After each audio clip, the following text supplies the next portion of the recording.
Hello, I'm Bret and you're watching The Defining Moment for Creating the Culture of Conscience. Our guest today is Nassar Zomorod. Nassar is an ambassador for peace with the Universal Peace Federation. He was born in Iran and lives here in the Los Angeles area. He's a citizen of both Iran and the United States. Nassar is a real estate developer. He's married and has 3 children. Nassar Zomorod, welcome to The Defining Moment. Thank you very much for inviting me. It's great to have you here. Thanks for coming. Nassar, you're one of an estimated 750,000 Iranian Americans living in the United States. No country in the world has more Iranian immigrants than the United States. Iranian Americans are considered to be the highest educated ethnic group in America, with 1 in 4 of Iranian Americans either holding a master's degree or a PhD. Iranian Americans make a substantial contribution to the U.S. economy and hold senior leadership positions in many Fortune 500 companies. Our topic today is restoring trust and mutual respect between Iran and the United States. Nassar, if you would, please share with us a defining moment from your life which changed the course of your life. One of the very special things that happened in my life was when I was 16. Before age 16, I was really thinking about, the suffering of people. And I went many times to mountainside, riverside, and tried to find out why humans are suffering in this world. Is that the way that God really created man to come to this world, to suffer and, end up their life? So I meditate a lot, and I tried to find the answer by myself. I couldn't find it. I saw so many, countries actually, all over the world, they have problems. Yes. And so for so long, I thought about this, these points. And finally, I came to the point that there is no answer. That is the way life should be. The age 16, on my birthday actually, I just thought that, why I should suffer again, for so many years and died. So it came to my mind.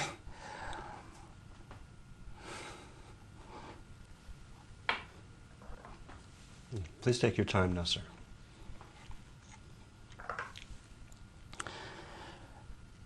It came to my mind to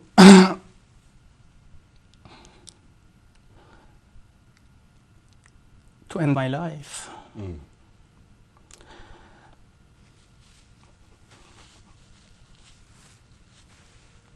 Because I thought that, I'm 16. I may live for 80 years. So why should suffer for, let's say, 74 years and died? So I want to die now, not to go through all of these crazy situations and suffer and then die. So I came home and I was very determined to commit suicide. I came home and my father and mother, they were there. So I just punched in the glass and I cut my wrist, and you can see the big scar. And right after that, the blood was coming like fountain. And it was such an intense, such a moment that, I thought that I'm gonna finish my life and that's it. My father and mother, they heard the noise that I punched the glass, and they came to see what happened. They saw that, their son is bleeding so bad. So my father lost his consciousness and fell down, collapsed. My mother also screamed and collapsed. But I didn't care, anymore about them. And so I thought that, there is nobody else around me to help me. And I know I got a big, the main artery, and big blood is coming so bad. And anyway, the moment that I felt I'm really gonna die, I'm gonna fall down. I heard that somebody breathing in my ears. And then I felt that somebody whispering.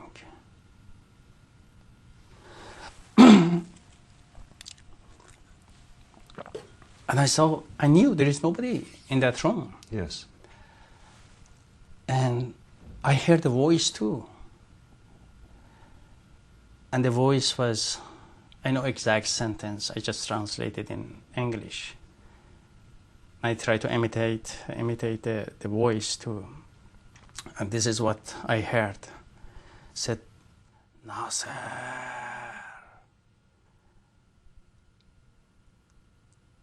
you're so young. This is not the way.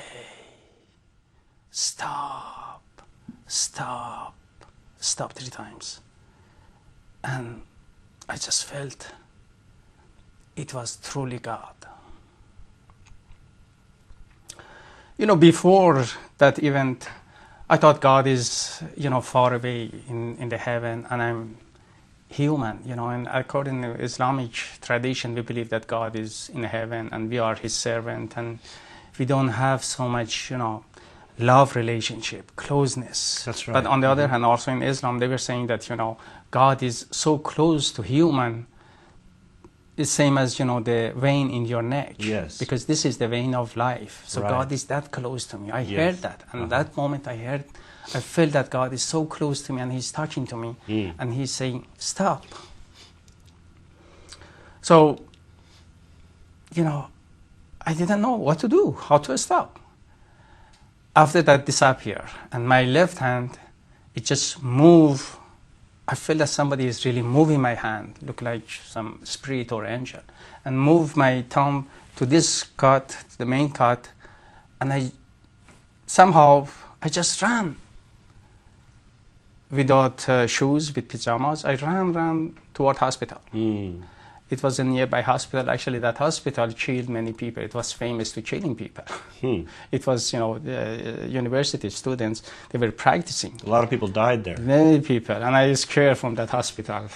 But anyway, it was the closest hospital to my home. So I rushed to that and I called, doctor, come on, I cut my vein. I said, let me see. He said, no, blood coming. I said, no, let me see. I want to see it. He said, you want to see it? See it.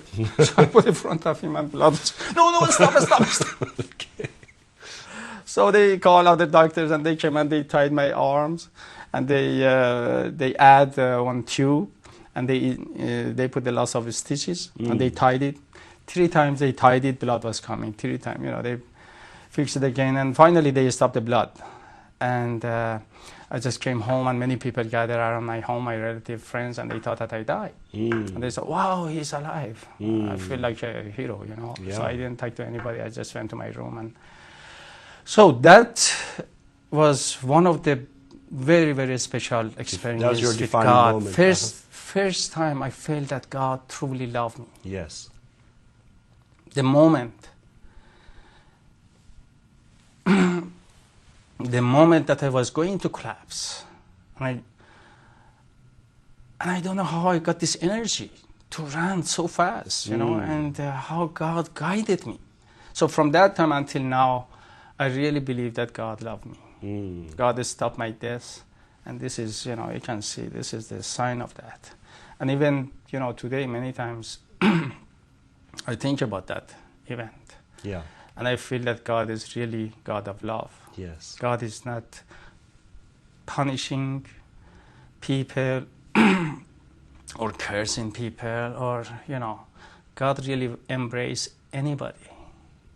I was confused and I was looking for answer.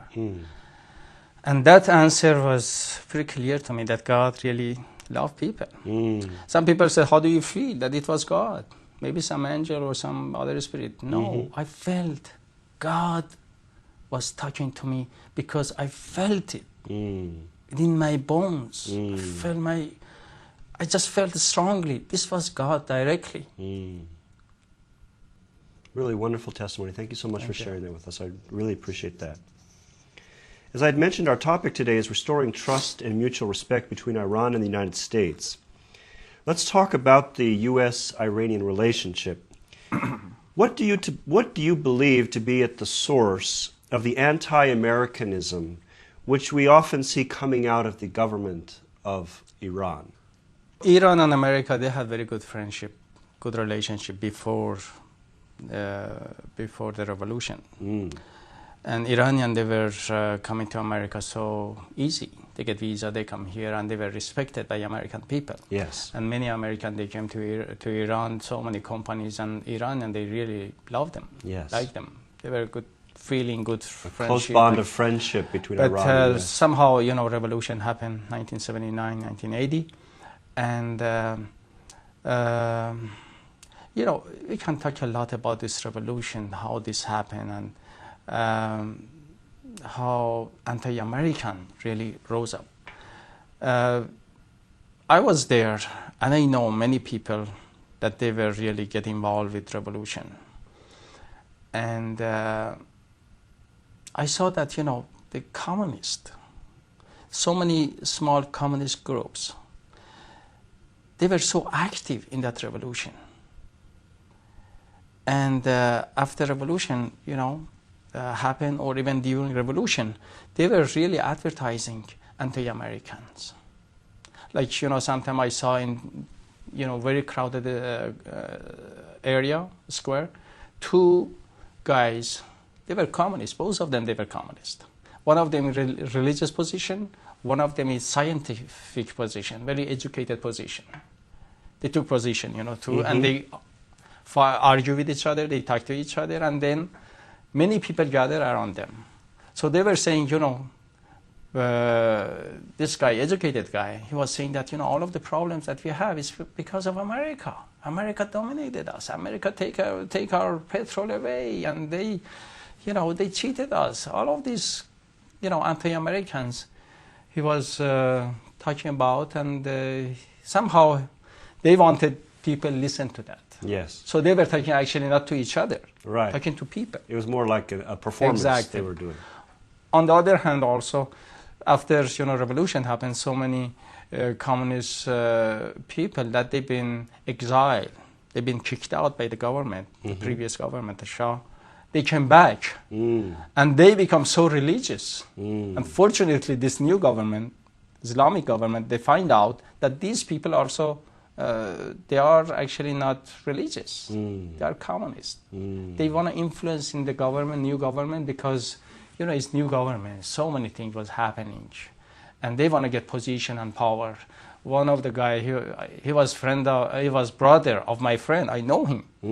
He came to Iran. He want to be Congress. The other guy, he was my relative. He want to be ambassador of Iranian government in some country. I heard that. He became ambassador, actually. Yes. But these are, you know, the people from, you know, communist groups and parties. So they want to really brainwash people and bring, you know, anti-Americans and say this to America. Destabilize the relationship between Iran and the United States. So that mostly happened, and after that, you know, in general, people, you know, get used to say this to America, whatever problem you have is from America, this and that. And mainly, you know, they established a foundation, communist people and parties. And that's what happened. And still, you know, some kind of feeling between Iranian and American. Many, you know, innocent people don't know. They are not into politics. Yes. They don't know what's going on. They believe what they hear on TV. Yeah. Right. They just listen to these guys, and they see that everybody's saying, you know, and America, so they have to, or they just follow. Right, exactly. Okay, very clear. Thank you. Help us understand the most common perceptions and points of view which average Iranian citizens living in Iran have toward the United States. What are some of the different viewpoints that you believe to be the most common perceptions that Iranians have toward Americans? I think people in general, you know, they are a little bit confused now, because for so many years, you know, the communication and relationship cut off. So many people they don't know what is America is all about. Because no Americans come to Iran, no Iranian go to America. But I know, according to what I talk to so many people in Iran, that many Iranian, they have burning desire to come to America to see what, or travel, just to see what America is all about, the new generation. They want to come to study, they want to come to work, or at least they want to come as a tourist to, you know, to see America. Some people also, they think that, you know, America is cause of all of the problems. And I don't know where they got, you know, this opinion. Because they hear so many times. And some people have no idea. They have no opinion. No idea what to think. But I hope someday, you know, the relation between Iran and America become more friendly, based on mutual respect, right understanding. I hope Americans, they understand Iranian culture, religion, Islam, and the situation. Also, Iranian, you know, find out right way what is America is all about. There are so many good points both sides. There are many bad points both sides. Every society is filled up with good points and bad points. Okay, very clear. In your opinion, what's the most important thing that Muslims, Christians, and Jews need to comprehend in order to be able to foster reconciliation and establish lasting peace in the Middle East? You know, all of the religion, I believe these three major religions came from God. Because Muslim, as a Muslim, you know, I heard from childhood actually that God, actually the prophets of Islam is actually, there are 5 of them. 5 prophets that Muslim they believe. Abraham, Noah, Moses, Jesus, and Muhammad, Elijah Muhammad. So all of this religion, they came from same God. And Islam emphasizes about one God for all humanity, whole world. So, but somehow throughout history, you know, so many fight and argument happen. I'm better than you, you are worse than me, I'm better than you. These things, you know, create more barriers and more, you know, separation between religion. So the point, what we should do today to bring peace between this major religion is to find out the common points. There are so many common grounds that they should respect those points. Islam is not religion of violence, it's not religion of killing. Killing is actually biggest sin in Islam. And Christianity also, they don't emphasize, I mean, they don't say killing, they're saying about love. Jewish, same thing. So all of this major religion, actually, they emphasize about forgiveness, love your enemy, even Christianity, and Muslim, they teaching about loving your neighbors. And so they should really respect those points and understand, study about each other's, you know, good points, and not to criticizing each other, you know, you are bad, you are terrorists, you are violence, you are religion of force, or Muslim, they saying that, you know, Christian, you are corrupted, you are violence, you think you are superior, and you are the only one to go to heaven. So what are the rest of us? Because Christianity is saying that only Christian go to heaven, Muslim are called. These things, you know, accusation is kind of accusation. Doesn't help. Doesn't help. World peace. Just create more separation, more negativity, and just go on and on. And people get angry and get into violence. They kill each other. They said, you are my enemy. You're accusing me. Like, you know, recently we heard that Pope in Vatican was saying that, you know, he heard 600 years ago somebody said that, you know, Islam is religion of violence. He is the biggest religion of Christianity. Why are you saying that? What's the purpose? Even though it happened, why you bring that up? So this should go away, and instead should be respect and find out, you know, the values of each other. So they, you know, those values, those common ground should come together, and friendship is established. I see many, you know, religious leaders actually, they came, you know, to one conference. it was for religious, unity. And I saw rabbis and Muslim imams and, Christian ministers. They're eating together. They're so friendly. They're smiling. They enjoy to be together. But if they are separated, they accuse each other. Oh, you're bad. They should communicate. They should come together, Appreciate each other. Exactly. Find a basis for mutual respect. Exactly. Okay, good. Thank you very much. President Ahmadinejad and President Hugo Chavez of Venezuela have become close friends and partners. President Chavez represents a country which is 90% Catholic. What happens when an Iranian living in Iran converts to Catholicism? I really don't know what's going to happen to that person. I know that, they're going to punish that person that, you convert in your religion from Islam to other religion. Because Muslim, they want to bring their own people together. They don't want to lose any member of, the religion. And at least they're questioning what was wrong with Islam, why you change it. It was your inherited religion, you should keep it, you should understanding. And it's not, when somebody change it, it means that I don't like you, I don't like Islam, I like Christianity. So do you believe that Muslims living in Iran should have the freedom, if they want to convert to another religion, they should have the freedom to be able to do that? Freedom is something blessing from God. And every religion, if you really study into that religion, they have freedom to be whatever you want to be. Yes. To worship God in different ways, whatever, just believe in God. There is one God, and you have to believe in Him, and different way they pray. But it all come together. So they should, of course, they should have freedom. In Islam, we have freedom of religion, if we really study. Christianity, we have that. But meanwhile, all of the religion, if they lose their members, they're going to persecute that person. Christianity too. Jewish people, they don't let Jewish, marry other people. So all of them, somehow, some level, they have freedom, but somehow they don't want to lose the power, the people. Okay, great. Thank you. In much of the Arab world, President Ahmadinejad is considered a kind of superhero for challenging President Bush and defying the United Nations when necessary. Don't you think he would be an even bigger hero if he followed the examples of peacemakers like Mikhail Gorbachev or Muammar Gaddafi by raising the level of transparency concerning the Iranian nuclear program and committing himself to work for interreligious cooperation and peaceful coexistence with Israel? I talk in general.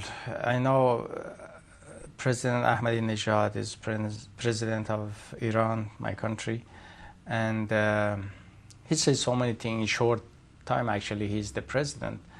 But in general, this is my belief that anybody that they work and they use their power for peace in the world, they can be better off. I don't know who make him heroes. Those Arab words, there are so many different concepts of Arab words. Some very fanatic, some not religion, some Christians, some... So anybody like Martin Luther King, like Gandhi, they work for peace, they become hero in a good way. So but President Ahmadinejad, we will see in the future. If we really bring peace between people, of course he become hero in a good way. Or you and me. We do some effort or something to resolve the hate between people and bring more unity and peace between people. So you become hero. At least you feel good about yourself. Yes. Okay, thank you very much. President Bush once said that Jesus Christ was the philosopher whom he most admired. In your opinion, what does the American State Department and the White House fail to understand about how best to go about restoring trust and mutual respect with Iran and the president of Iran?